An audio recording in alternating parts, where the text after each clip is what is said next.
Muito boa noite a todos. Os nossos votos de muita paz. Então, nossa temática e reflexões da noite se dão em torno da grande questão que é a família. Então, o benfeitor espiritual Emmanuel, ele vai dizer que a família, no livro Sexo, Vida e Sexo, ele vai trazer uma nota importante dizendo que a família é o primeiro lugar onde nós vamos educar as nossas emoções. Primeiro lugar. É o lugar também onde nós vamos fazer um treinamento para a nossa socialização. Começa em casa, para estender o nosso papel no mundo, seja onde quer que nós venhamos a atuar. E naturalmente, dentro da família, ali já começam os exercícios de equilibrar um pouco os nossos nuances de egoísmo. Tudo isso começa nesse núcleo.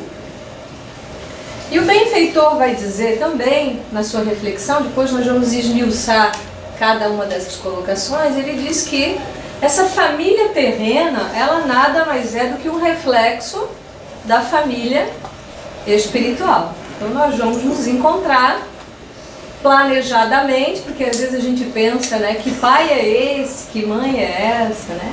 Que parentela é essa que eu tenho, que irmãos, achando que a gente caiu de paraquedas, né? Achando que está no lugar errado.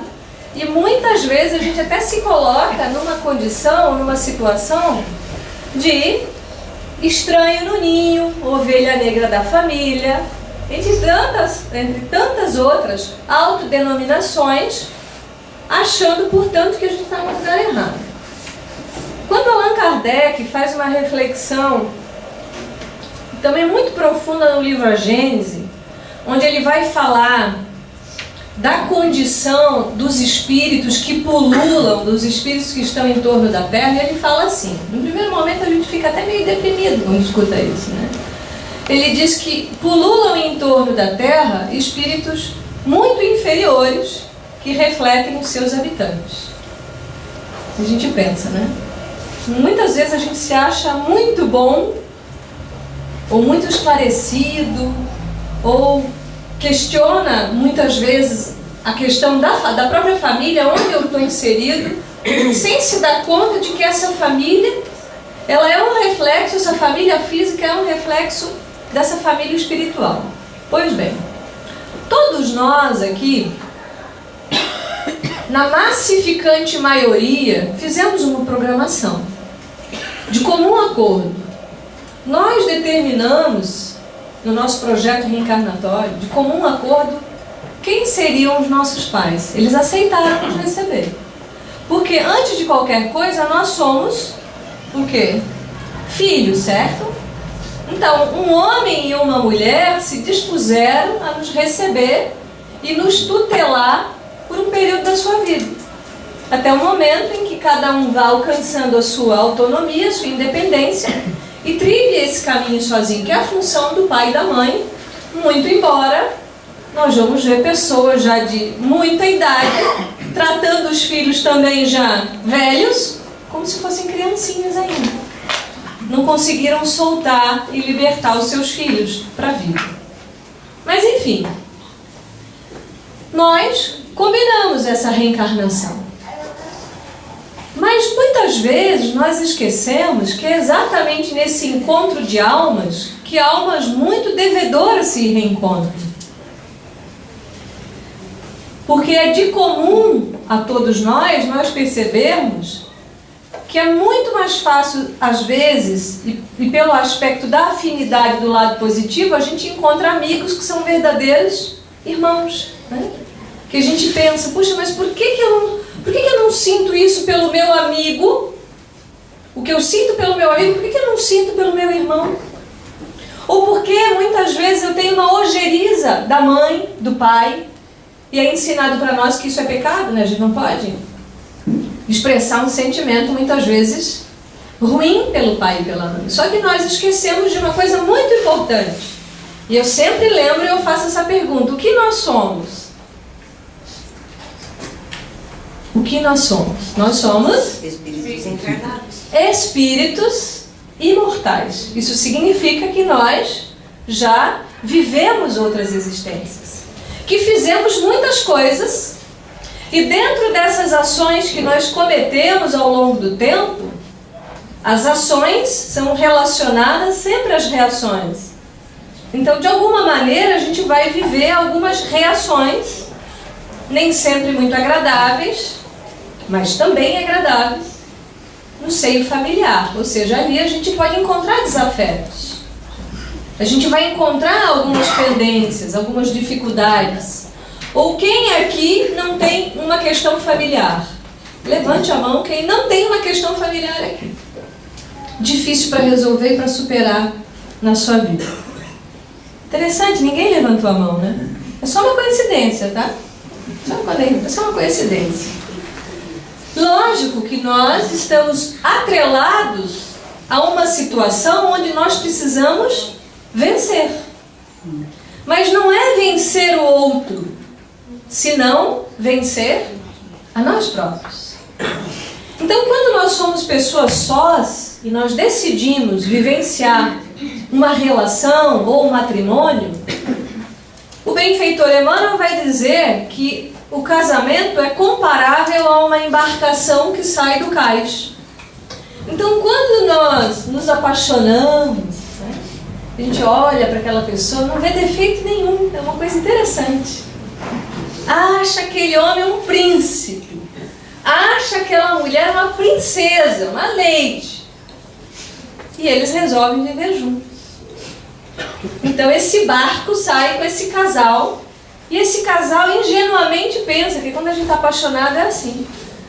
Vai ser uma viagem tranquila, céu azul, gaivotas voando, a brisa soprando, uma beleza. Mas vem a tempestade, vem os ventos mais revoltos, vem a dificuldade, vem até a calmaria. Talvez não venha vento nenhum que sopre essa vela desse barco para lugar algum. E muitas vezes esse mar fica muito tormentoso, porque não sou mais eu, mas sou eu, o outro, que se torna uma terceira pessoa, que é o nós. E o nós é um espaço de diálogo. Essa terceira pessoa é um espaço que eu crio para falar de mim e do outro, e num ponto onde nós dois nos encontramos. Porque enquanto cada um fica no seu eu, e o outro eu, você e o eu e o outro, não tem o espaço do nós. Então o espaço do nós é o espaço comum do diálogo. Bem, e o benfeitor, no alto da sua propriedade, da sua maturidade espiritual, ele diz assim: e às vezes a tormenta é tão grande que vai gerar avarias nesse barco. E quando o barco é avariado, nós precisamos buscar um especialista, certo? Quando o carro quebra, se eu não sou um mecânico, quem que eu vou buscar? Um mecânico. Se eu estou com um problema dentário, eu não consigo consertar o meu próprio dente, eu tenho que procurar um dentista. Então o benfeitor fala, quando esse casal ele sofre uma tormenta, uma avaria, ele vai procurar um especialista. E o especialista pode ser um atendimento fraterno na casa espírita, pode ser um psicólogo, pode ser um médico, que vai ajudar esse casal a passar por aquela tormenta. Só que essa viagem vai ficando muito rica quando o casal decide ter filhos. Esse barco vai tendo mais ocupantes. Não sou mais eu e o outro, mas essa terceira pessoa, ou esse lugar que eu crio para o nós, vai criando então uma disposição para eu receber outros. Então esse casal se dispõe à paternidade e à maternidade, que é muito considerado por Deus. E Deus nos manda essa informação através dos tutelados, que é uma grande missão ser pai e mãe. Uma grande missão. E nessa história de receber os filhinhos, que nos chegam de uma forma tão desprotegida, né? Bebezinho. E muitas vezes nós nem sequer temos ideia de quem nós estamos recebendo nos braços. Como mesmo o próprio companheiro e a companheira. Eu sempre brinco, né? No começo do casamento os nomes são muito pequenos, né? De pequenos bichinhos, né? O nome doce. Mas ao longo do tempo os bichos crescem. Os nomes ficam outros, né? E a gente acaba perdendo essa docilidade diante da convivência. Mas chegam os filhinhos, essa prole cresce, e a gente vai vivenciando dentro dessa família isso que o benfeitor fala. Essa criatura ao qual a gente partilha esse campo do nós, que é o esposo ou a esposa, já é um exercício para desenvolver o quê? A sociabilidade, a bondade, a caridade. Porque eu tenho que ser fraterno com a esposa e com o esposo. Eu tenho que ser bom com a minha mulher ou com o meu marido. Não é? Porque é aí que começa o nosso grande processo de transformação.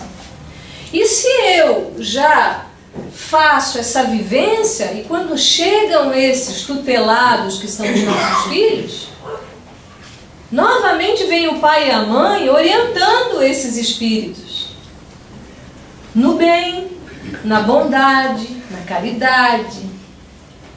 E como é importante ter uma estrutura para receber esses filhos, porque Vitor Hugo vai falar assim, que com certeza é muito ruim, é muito complicado a gente não ter o pão que nutre o corpo, mas mais complicado ainda é não ter o pão que nutre a alma. E isso quer dizer que se eu pauto essa vida familiar apenas numa visão materialista, e quando a vida porventura me trouxer os desafios, os reveses, as perdas, se eu não tiver uma diretriz espiritual, eu vou sofrer muito mais. Porque a vida se resume nisso que eu vejo. No carro, na casa, no corpo. Mas se eu já vivo esse pensamento de que eu não sou esse corpo, mas eu estou nesse corpo, eu sou um espírito imortal. Eu não sou essa casa, mas por enquanto Deus me dispõe a ter isso. E que tudo é de Deus, tudo pertence ao Criador, e que eu só vivo a experiência material daquela que eu necessito. Então, se eu cresço já nesse teor de diálogo, se os pais já são pais e criaturas mais estruturadas do ponto de vista espiritual e vão alimentando essas crianças, esses espíritos milenares, com esses valores, na hora que vem a dificuldade, há algo que estrutura, algo que segura para a criatura não desmoronar. E muitas vezes, até pela própria imaturidade emocional de alguns pais dizem, eu não quero que o meu filho passe pelo que eu passei. O que nos constrói? A experiência fácil? O que nos torna a pessoa que nós somos no dia de hoje? Não foram muitas das experiências difíceis? Quer dizer, não é como diz Jesus, se o filho pede pão, eu não ofereço uma víbora. Eu vou dar pão para o filho. Mas eu não passo a mão na cabeça. Eu não faço o acolhimento de um ato errado. Porque muitos pais fazem isso com seus filhos. O filho erra e o pai é incapaz de admitir que a criança está numa atitude errada. Ou a criança já pequena já apresenta características muito mal educadas, até no seu palavreado, no seu linguajar, e os pais riem, achando que falar palavrão é bonito. Esquecendo que aquela criança que por hora é pequenininha é um espírito imortal, que talvez tenha se perdido na sua vida por falta de orientação no campo da linguagem. Ou muitos pais estimulando a criança, meninas, com aquelas sainhas super curtas, usando maquiagem, parece uma mini mulher. E esquece que aquele espírito, que é uma menininha, entre aspas, inocente, pode ter sido uma mulher que se perdeu pelo campo da sexualidade. Cria um espaço, às vezes, dentro da casa, desavisadamente, para programas que não instruem nada. E esquecem que ali são espíritos, às vezes, que têm débitos altos na sua vida. Então, olha o que é a família. Então, nós preparamos esse ser e nós próprios fomos preparados pelos nossos pais, diante daquilo que eles tinham para nos dar, e para onde a gente vai? Porque do portão para dentro da casa, o aprendizado é um, certo? Mas do portão para fora, o aprendizado é outro bem diferente. E às vezes nós temos grandes oportunidades dentro da casa, dentro do lar, e não aproveitamos e precisamos ter outras oportunidades lá fora que não serão tão doces. Então o benfeitor fala, e daí essa união já é um exercício para a gente domesticar o nosso egoísmo, porque eu não penso mais em um, eu penso em 2, em 3, em 4, em 5, não é assim? Vejamos bem quantas vezes que às vezes o pai e a mãe saem e estão numa situação assim agradável, desfrutando uma boa refeição e pensam, meu filho, como gosta disso, que pena que ele não está aqui, não é? Vai numa festa, eu vou levar esse docinho para casa, para a mãe, para o irmão. Então vocês imaginam, se nós que somos criaturas, jovenzinhas no campo do autoconhecimento, e se a gente já é tocado e já pensa no outro, imaginemos Jesus, o que não sente por nós, se nós somos os seus irmãos diretos. E ele é o nosso irmão mais velho, a nos lembrar coisas tão importantes acerca da família. Então a família é esse primeiro lugar onde a gente se educa para o mundo. E André Luiz, no livro Sinal Verde, ele vai dizer assim, se nós tratássemos os nossos parentes em casa com a mesma gentileza e educação que a gente trata os amigos lá fora, o nosso planeta já teria evoluído muito mais. Então, por ser o nosso seio familiar, muitas vezes a gente esquece de ser gentil, de pedir por favor, de dizer obrigada.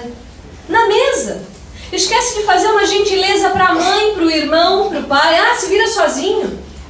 Olha que grosseria. Mas, no entanto, lá fora a gente tem uma polidez impecável. Que coisa mais discrepante, não é? Por que nós não conseguimos ser assim em casa? O que falta? É difícil? Sim, nós temos desafios, sem dúvida. Mas se eu não me esmerar um pouco, e André Luiz é categórico quando ele fala, que se eu não consigo viver no meio de 5, 8 pessoas que é a família bem, como é que eu vou querer me lançar numa obra de caridade maior? Se a minha casa está virada de pernas para o ar, e eu vou lá para a igreja rezar, lá parece um santo, mas em casa é um déspota. Mas enfim, no capítulo 9 do Evangelho segundo o Espiritismo, os benfeitores espirituais, eles começam uma frase que é para acordar. Eles começam assim, ó espíritas, é para a gente já acordar. Quem está dormindo aí acordou. Ó espíritas, falam os espíritos para nós. É para acordar, é uma chamada, né? Compreendei agora o grande papel da humanidade. Compreendei que quando produzis um corpo, a alma que nele encarna vem do espaço para progredir. Isso está bem claro, certo? Então, nós produzimos o corpo, o homem e a mulher. Agora a alma vem do espaço. E qual é o objetivo? Progredir. É ir para frente. Ó, espíritas! Continua, vai ficar mais interessante. Inteirai-vos dos vossos deveres e ponde todo o vosso amor em aproximar de Deus essa alma. Qual é a missão da família? Aproximar de Deus. Pode falar mais alto. Aproximar de Deus. Quem? Esta alma, nosso filho, nós. E nós já estamos próximos, o pai e a mãe. Qual vai ser o sentido da educação? A educação só tem sentido. A palavra educação significa tirar de dentro. A função da família é apresentar Deus para esse que chega. Se a gente não fez isso, pode recomeçar agora. Se você esqueceu de fazer isso, comece já. Ainda tem tempo. Mas o meu filho tem 40 anos, não importa. Se você já reconheceu Deus na sua vida, isso vai ter um impacto forte e direto na vida do outro. Exemplo. 2 meninas saíram da escola, isso é um exemplo real. Foram para a venda comprar uma guloseima antes de bater o sinal para entrar para a escola. Menina A e menina B. Menina A é só uma coincidência, tá? Poderia ter qualquer tipo de pai que não fosse espírita, mas ela é filha de pais espíritas, que evangelizaram essa menina desde a barriga. Evangelho no lar. Quantas vezes essa menina dizia no sábado: não, eu vou ter que ir na evangelização, mãe? Por que eu não vou brincar? Não, porque a evangelização é importante. Você pode brincar depois todo sábado à noite, todo domingo, mas no sábado à tarde, por 1h30, às vezes tem evangelização. Essa menina foi. A menina A tem aproximadamente 10 anos de idade, um pouquinho mais. A menina B, a amiguinha da A, não teve essa referência. E quando elas saem da vendinha, para surpresa da A, ela tem um troco a mais na mão. E ela diz: opa, eu vou lá devolver. A B diz assim: sua boba, fica com esse dinheiro para você. A menina A responde: não é isso que a gente faz na nossa casa. A minha mãe me ensinou que o que é meu, e o que não é meu, eu devolvo. Vocês podem ter certeza que o impacto disso na vida da B é para sempre. Porque nós não somos tocados pela fala, mas a gente é tocado pelo exemplo. Se aquela menina não teve referências na vida dela, a partir daquele momento ela teve. De alguém que trouxe uma nova proposta de educação para a sua vida. Alguém que apresentou a ela uma nova forma de proceder, porque até então é normal ficar com um troco que não te pertence. Faz parte. Que bobo é aquele que não devolve. Que quem tira vantagem é mais inteligente, mais esperto. Olha as nossas crenças como são terríveis. Porque se nós analisamos hoje a política e vemos alguém no meio político se apossando de dinheiro público, essa menina B que não teve referência em casa. Porque se nós reclamamos da nossa política, faltou o quê? O que faltou? Faltou educação, como falta. E esse ano nós tivemos a grata possibilidade de estar com um grande educador na Argentina. E esse educador, o Héctor Guinetti, que foi convidado inclusive para ser ministro da Educação na Argentina e não quis, porque ele é o docente, ele é aquele mestre por natureza. E no início da sua docência, essa história ele nos contou pessoalmente, ele vai para a Patagônia Argentina, que é um lugar bem inóspito, né? Para quem já visitou esse país sabe que o sul ali ou é deserto ou é gelo, né? Na sua maioria. Ele vai para uma escola onde nenhum professor conseguia ficar mais que 3 meses, porque realmente as crianças eram terríveis. Porque é o que a gente fala, né? Terrível, essa criança não tem jeito, é uma aborrecente. Isso é horrível, a gente usa essa expressão ainda. Então ele, quando chega na classe, imaginem a confusão. Batendo a parede, brigando, se soqueando, virando a cadeira, gritando. Ele chega na porta e começa a rir. Ri por alguns minutos e as crianças param. Olha aquele adulto lá e pensam, né? Ele é mais louco do que nós todos juntos. E ele entra e inicia todo esse processo de educação com essas crianças.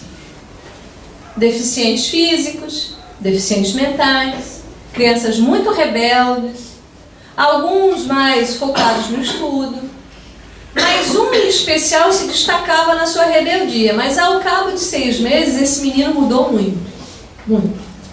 E os pais impressionados com a mansietude que já se mostrava naquele menino em casa, vão até a diretoria para saber que milagre era aquele que estava acontecendo. Mas eu quero abrir um parênteses aqui para dizer que não é o papel da escola esse. Esse primeiro papel da educação é em casa. A escola faz o processo da instrução e, logicamente, reforça o princípio educativo que a criança recebe em casa. E os pais vão à diretoria, o diretor diz, não, você vai falar com o professor Hector. E quando eles perguntam ao Hector o que ele tinha feito com o menino, ele dá uma resposta, ele diz assim: nós só precisamos descobrir o que o outro tem de bom e estimular isso. Porque às vezes, quando no seio familiar, a gente só vê o problema do outro. E a gente congela no problema. E a gente esquece de que aquele que está na nossa família também tem uma qualidade. Que às vezes quem esquece de estimular sou eu. Porque o problema nunca é o outro. O problema sou eu. E eu sempre brinco, onde tem gente tem problema. Onde tem um ser humano vai ter um problema. Vai ter uma dificuldade a ser vencida. Então nós precisamos descobrir, não só no outro, mas também em nós, o que eu tenho de bom. Eu estou desenvolvendo o que eu tenho de bom? Eu estou fazendo crescer esse bem em mim? Ou eu estou enterrando o meu talento? Eu estou estimulando aquele que ombreia o caminho comigo a desenvolver os seus talentos? Eu estou botando essa pessoa para baixo.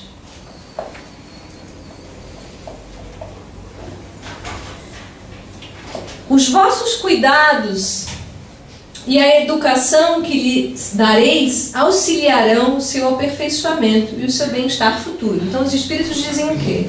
Que na medida em que a gente mune esse que caminha conosco dentro da família, através do processo da educação, que é já observar que tendências tem esse que está ali dentro da família comigo. Quais são as suas tendências boas e aquelas que não são tão boas? E aquelas que não são tão boas, eu tenho que dar um jeito de harmonizar. E Kardec, numa das revistas espíritas, vocês me perdoem que eu não vou lembrar o ano da revista, não sei se 1863 ou 2, mas Kardec, quando vai falar sobre educação, ele vai dizer assim, que o educador, e todos nós somos educadores, certo? Não estou falando do professor, nós todos somos educadores. E depois eu vou explicar um pouquinho por quê. O educador é um jardineiro que vê uma grande planta harmoniosa, mas que tem um galho para fora. O que o jardineiro faz? Aquele galho está lá para fora. O que o jardineiro faz? O bom jardineiro não vai podar. Ele vai pegar aquele galho, vai amarrar, vai trazer aquele galho para perto para ele voltar para a harmonia. Nós somos pessoas realmente excludentes. Nós todos. Porque a primeira coisa que eu pensei também, o que eu faria com esse galho? Vou cortar o galho. Porque o que é ruim, o que a gente faz? A gente junta para perto a pessoa que está incomodando? O que a gente faz? Bem longe. Porque realmente o nosso nível de amorosidade, primeiro para conosco, é muito pequeno. E se nós não nos amamos o suficiente, como é que eu vou trazer esse galinho para perto? E é isso que a gente tem que fazer. Porque aquela pessoa da família com a qual a gente já tem uma afinidade, isso já foi construído em outro tempo. A gente tem que tratar de criar afinidade, fortalecer os laços bons com aqueles que são difíceis. Mas daí alguém pode pensar, puxa, mas eu já fiz de tudo com aquele familiar. Eu já me desculpei, eu já me reconciliei, eu já fiz de tudo. Você fez a sua parte, segue tranquilo. Mas nunca deixe a porta fechada. Eu já fiz de tudo e ponto. Não, recente. Eu já fiz de tudo e deixe uma porta aberta. Porque a gente não sabe quando o outro virá ao nosso encontro para um diálogo. Talvez não seja nessa vida. Talvez até aquele familiar difícil nos volte um dia nos braços. Porque a gente transita pelos papéis familiares. Porque talvez hoje aquele que é o pai e a mãe foi o irmão, foi o esposo, a esposa, Não pensem que esses papéis são fixos. E aí é que está a grande misericórdia divina e a grande mágica da vida em fazer com que a gente viva muitos papéis. Então, como o outro é importante na minha vida, porque sem o outro eu não cresço. Eu não cresço no isolamento. Eu cresço na convivência. Porque o outro lembra exatamente aonde eu não melhorei e aonde eu já melhorei, certo? Não é lógico? Toda vez que o outro vem e eu me sinto provocado, é porque eu não melhorei ainda nesse aspecto. Mas o outro só está me lembrando. E a minha atitude deveria ser assim: na hora que eu me irritei muito com o outro, eu tenho que pensar: como eu estou feio, hein? O outro está gritando comigo, brigando comigo. Como eu estou feio. Porque o outro é o meu reflexo. E às vezes a gente pensa: pô, pessoa problemática. E a gente acha que ele é o problemático, mas na verdade o outro faz muito um reflexo. A não ser que a gente estivesse no nível de perfeição de Jesus, que não veio para espiar nem provar nada, e no entanto sofreu toda a nossa miséria. Porque nós somos incapazes naquele momento, a grande maioria de nós, de ver toda a proposta de Jesus reformadora nas nossas vidas. E Jesus dá um exemplo muito lindo de família. Quando ele está com os 12 anos, Maria, que vem de um seio sacerdotal, ela vem de um núcleo onde os seus familiares eram sacerdotes do templo, e naturalmente ela tinha a pretensão de inserir o seu filho no meio sacerdotal. Era a expectativa da mãe. E quantas mães fazem isso, né? Ai, meu filho vai ser isso e aquilo, e projeta no filho um monte de coisa. Nós temos que ensinar os nossos filhos a serem quem eles são. Às vezes a gente diz: meu filho, não seja como eu. Você está dizendo: você vai ser igualzinho a mim. Não cometa os mesmos erros que o meu, ele vai cometer. Mas muda essa fala, diga para ele: meu filho, seja você. Brilhe a vossa luz, porque é isso que Jesus disse. Ele não disse: brilhe a minha luz em você, não, brilhe a vossa, porque a minha já está brilhando. Brilhe a tua luz. Mas então Maria está lá no templo, leva Jesus, e o que acontece? Jesus dá o seu primeiro discurso público aos 12 anos de idade, entre 11 e 12 anos, e surpreende os sacerdotes por conta da sua eloquência, da sua maturidade. Maria, imagina, vamos imaginar aquela mãe. Imagine como uma mãe ficaria feliz, né? Nossa, meu filho vai ser um sacerdote brilhante e vai para casa feliz. E quando chega em casa, é Humberto de Campos que faz essa narrativa no livro Boa Nova. Maria fala: meu filho, você vai trilhar esse caminho sacerdotal, você vai ser um grande sacerdote, um grande orador. E ele fala: não, eu vou ser um carpinteiro, eu vou para a oficina com meu pai. Imagina um pai e uma mãe médico. Filho, você vai ser um grande médico. Não, eu quero ser músico. Não, você não vai ser músico, você vai ser médico. Maria, imagina, fica a primeira grande decepção de Maria de Nazaré como mãe, né? Mas Jesus diz: não, eu vou para a carpintaria. O que Jesus está ensinando para nós? Ele está dizendo que qualquer trabalho é digno. Que eu seja o pipoqueiro, o gari, mas isso é digno.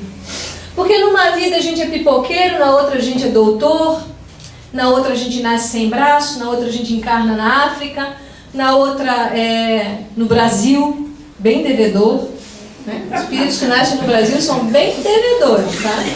Bem, porque se a pátria do Evangelho, onde Jesus determina isso, que esse país é a pátria do Evangelho, eu fico imaginando ele com um livrinho na mão, quer dizer, sei lá, uma coisa melhor que um iPad.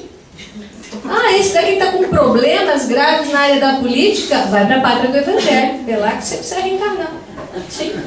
Porque são os doentes que precisam de remédio. Ah, eu quero esse trabalhador, esse mais problemático vai trabalhar na seara do Cristo. Porque é essa a proposta de Jesus. Se a gente está doente e a gente aceita a normativa do Cristo, a gente se cura. Porque eu desconheço um discípulo de Jesus que tenha sido Siddhartha Gautama, ou Buda. Foi o Buda um discípulo de Cristo? Foi? Sócrates? Platão? Zoroastro? Não. Foram pessoas comuns, com grandes dificuldades, como nós. E a lição de Jesus. Então, quando Jesus diz para a mãe: eu vou para a carpintaria, eu quero trabalhar ao lado do meu pai. E muita gente pergunta: de onde esteve Jesus até os 33? É só ler o Evangelho. Ele viveu a sua família. Ele trabalhou com o seu pai. Por isso que diziam, aquele carpinteiro, aquele Galileu, né? Então Jesus deu uma importância enorme para a família. Mas não só para a família consanguínea e biológica.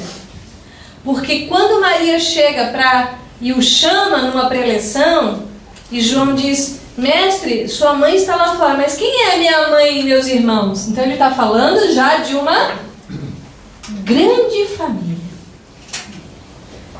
Porque hora por hora nós temos uma família, mas a gente transita também em muitas famílias, de encarnação em encarnação, para exercitar também um amor crescente. E vejam só, a providência divina, muitas vezes quando tira alguém que a gente ama muito pela desencarnação, né? Um esposo, um filho que desencarna. Então Deus tira esse grande amor para que a gente possa amar outro. Ele tira alguém do nosso caminho, que nós amamos muito, para que a gente aprenda a amar outros. E aprender a estender cada vez mais esse amor, alargar essas fronteiras. Há um episódio na vida de Chico Xavier, depois de ele ter psicografado a centenas de livros, ele se dedicou muito à psicografia das cartas àquelas pessoas, né, endereçadas às pessoas que iam buscá-lo para receber notícias dos seus amores. E se distribuía uma ficha. E tinha uma ficha só e duas mães desesperadas, uma mais do que a outra. Uma mãe que tinha perdido a filha pequena, com 5 anos de idade. Coisa rara de um espírito com essa faixa etária dificilmente se comunica. E a outra mãe que havia perdido um filho na adolescência, 16, 17 anos. E aquela mãe do filho adolescente desesperada, inconsolada na sua dor, inconsolada. A mãe tinha a filhinha de 5 anos, ela estava na fila, tinha recebido a ficha e ela passa para outra mãe mais desesperada. E vão sendo recebidas as mensagens, e as últimas mensagens é da mãe da filha de 5 anos. Doutor Bezerra de Menezes moveu céus e terras e trouxe a avó desencarnada para trazer a notícia daquela filha para a mãe. E depois a mensagem veio para aquela mãe desesperada do filho adolescente. Que história é essa, né, para nós? Que história é essa? Que história forte é essa para nós? Porque como o sentimento ele se mantém e os laços se mantêm e nós vamos alargando essa família daqui para lá e de lá para cá, e depende de nós mudar essa configuração dos espíritos que estão em torno do nosso planeta. Depende de nós mudar a configuração dessa família, dessa grande família.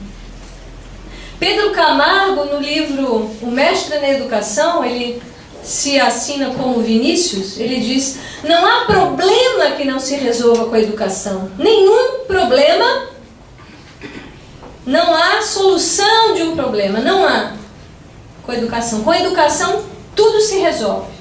Não há problema que não se resolva com educação. Educação dos nossos sentimentos. Educação no sentido de tirar de dentro de nós aquilo que há de melhor. A educação também no sentido dos bons modos em tratar as pessoas dentro de casa com mais amor. Tenha esse cuidado, para que a nossa atitude fora realmente faça sentido. Que eu me esmere mais dentro da minha casa. Porque a família é um processo educativo e é a família que vai me fazer evoluir. É ali que eu vou evoluir para tarefas maiores. Porque não vamos nos iludir em negligenciando a família e querendo abraçar outras causas. É muito infantil pensar dessa forma. Vamos evoluir ali dentro. Vamos nos burilar ali dentro. E naturalmente vamos assumindo outras funções, abraçando cada vez mais essa grande família, desde que a nossa condição nos favoreça isso. Senão não vai ter sentido nenhum. Porque a casa está uma bagunça e lá fora está tudo lindo, isso não existe.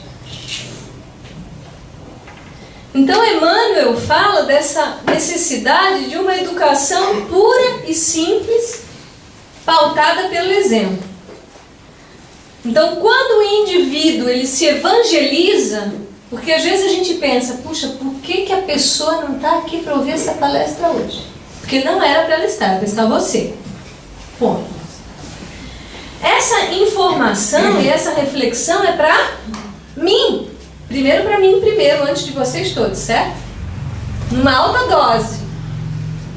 Porque às vezes as pessoas acham bonito, palestrante, né? A pessoa lá na frente falando, fala tão bem, estudou. Mas a responsabilidade é muito grande. Mas qualquer um que se aplicar pode vir aqui na frente tranquilamente falar. E fica o convite a todos para que façam isso também.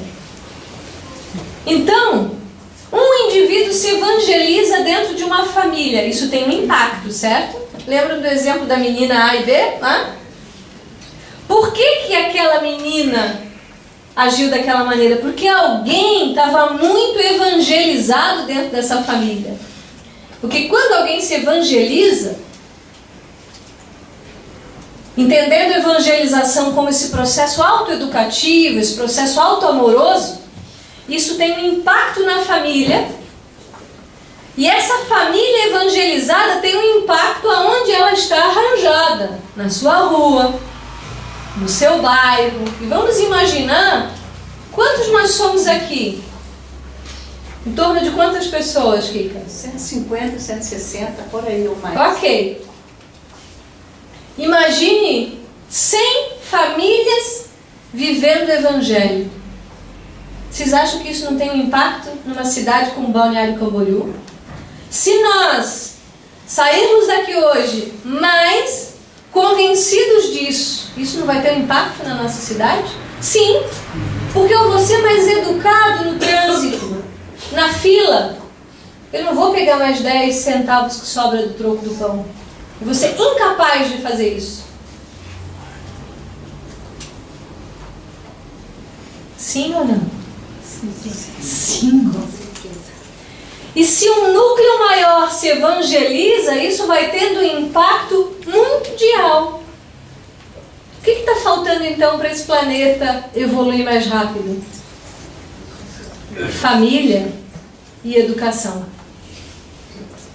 E a família, do jeito que ela está arranjada, não pensemos mais e tão somente numa família nuclear, pai, mãe e filhos, porque hoje a gente vai ver casais homossexuais adotando crianças, que é lindo, porque melhor uma criança ter lar e amor do que estar na rua.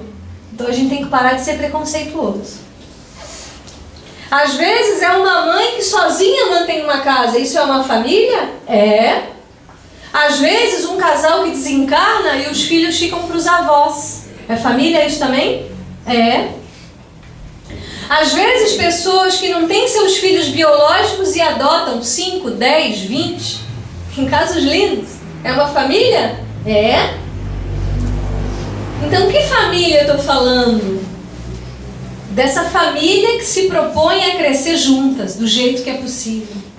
De uma família que insira no seu bojo essas bases firmes do Evangelho, que se resume numa coisa: amar a Deus. Porque se eu amo a Deus e eu tenho uma relação com Deus próxima, de saber que independente do que aconteça nesse lar, Deus olha por todos nós. Então eu expresso esse amor, essa devoção, esse louvor, essa adoração a Deus nessa confiança de que esse Pai nos olha muito particularmente. E se eu tenho essa relação com Deus e esse amor para comigo, eu vou amar o próximo. Porque o sentido de estar junto é amar. Se nessa família eu não vivo o encontro, eu não estou vivendo o amor. Porque é no encontro do outro. Mesmo que a princípio seja um processo de se suportar. Suportar-se é o princípio do amor. Suportar que o outro pense diferente de mim, eu já estou amando, por incrível que pareça. Suportar o outro que gosta do cabelo vermelho e do piercing no nariz. Suportar, eu já estou amando. Suportar o vizinho que gosta de música sertaneja e eu de clássico. Eu já estou amando. É amor. A gente começa suportando, começa aceitando para um dia amar o outro do jeitinho que ele é, não do jeito que eu gostaria. E muitas vezes a repetição de padrões dentro do nosso lar, ela é tão grave e nós não nos damos conta. É um exemplo interessante de Freud, que é um pesquisador da mente humana, foi o grande pai de muitas descobertas na área da psicologia, no seu princípio. Ele vai jantar na casa de um casal amigo e ele serve um peixe sem cabeça e cauda numa forma muito grande. Prato bonito, saboroso. Ele pergunta, mas por que esse peixe não tem a cabeça e a cauda? Ele pergunta à mulher. É uma receita de família. E a mãe que estava à mesa disse, pergunte à mamãe. E a mamãe responde, não é uma receita de família. Você sabe de onde vem essa receita? Minha mãe talvez poderia te responder, ou seja, a avó da mulher que recebeu ele. Poderia falar com ela, tá lá no quarto, é uma pessoa já muito idosa. E ele conversa com a senhora e fala, essa história do peixe sem a cabeça e sem a cauda, que receita é essa? É que na minha época a forma era tão pequena que eu tinha que cortar a cabeça e a cauda. Receita de família. E nós voltamos àquilo que comentamos antes, né? Às vezes nós vamos repetindo coisas e nós temos realmente que honrar a nossa árvore genealógica, como muitos irmãos nossos de outras religiões honram os seus antepassados. E é muito importante a gente pensar de onde a gente vem, mas o que a gente está repetindo. E às vezes a gente continua servindo peixe sem a cabeça e sem a cauda, fazendo igualzinho, esquecendo que eu sou um sujeito diferente, que as condições são outras. Mas às vezes a gente parece que faz questão de agir daquele jeito, de repetir a mesma coisa, sem se questionar quem eu sou. Porque eu sou um espírito único. Eu vim para viver uma missão dentro da minha família única. Porque essa ordem, se eu tenho um pai e uma mãe, e no meu caso eu sou a última filha de 5, eu não sei por quê. Essa ordem pertence a Deus. Nós nem precisamos saber da ordem. Mas o que a gente precisa saber é que, como filho, qual é o meu papel em relação a esse pai e essa mãe? Será que eu estou honrando esse pai e essa mãe? Tudo bem que eles já desencarnaram, mas eu os honro ou eu reclamo ainda? Porque por pior que sejam ou tenham sido os nossos pais, eles nos deram a vida. E isso já é suficiente para a gente beijar o pai e dessa mãe. Já é suficiente para a gente se colocar de joelhos e agradecer a Deus por nós termos tido a oportunidade dessa vida. como eu honro a minha família? Se Moisés trouxe essa proposição no seu decálogo, honre o pai e a mãe, eu estou honrando? Eu tenho gratidão por esse pai e por essa mãe? Eu tenho realmente gratidão? Eu tenho gratidão por esse irmão e essa irmã, pelos avós, pelos primos, pelos tios, eu penso sobre isso. Eu tenho gratidão pelos meus filhos, porque é preciso ter gratidão. Porque na medida em que nós vamos crescendo, amadurecendo emocionalmente, nós vamos sendo nós mesmos e nós vamos permitir quem caminha ao nosso lado pertinho ser quem ele é, fazer a escolha que ele quiser, sempre olhando com amor, sempre ali à disposição de qualquer momento para que a gente possa servir, porque a gente veio para o serviço. Às vezes a gente fica ali, eu não vou dizer que eu amo, porque olha, eu vou demonstrar minha fraqueza, não vou ajudar, porque olha, vai ficar mal acostumado. Como não dizer? Eu já disse hoje, vocês já disseram para alguém da família hoje que vocês amam? Eu disse. Digam de novo, digam muitas vezes. Digam para um amigo, para um estranho. Como a vida é bonita, como é bom viver, quantas oportunidades nós temos. Nós temos que santificar a nossa existência, nós temos que fazer essa vida valer a pena realmente. Porque nós caminhamos, como diz Paulo, vive como tudo possuindo e nada tendo e com todos e sem ninguém. Mas nós caminhamos solitariamente, mas nós crescemos só com o outro. O nosso crescimento depende única e exclusivamente de nós. Mas o outro é o que nos faz realmente crescer. É o que dá sentido à minha vida. São todos aqueles que caminham comigo. Então, que nós honremos a vida. Que nós possamos sair daqui revendo um pouco o que é a família. Que oportunidade eu estou tendo de me educar nesse meio para evoluir e viver plenamente e cada vez mais essa família cósmica. Porque nós estamos hoje aqui em Balneário Camboriú, mas nós somos filhos de Deus, peregrinos do universo. E talvez a próxima encarnação não seja nem aqui nessa cidade, não seja com essas pessoas, talvez seja em outro lugar, talvez até em outro planeta.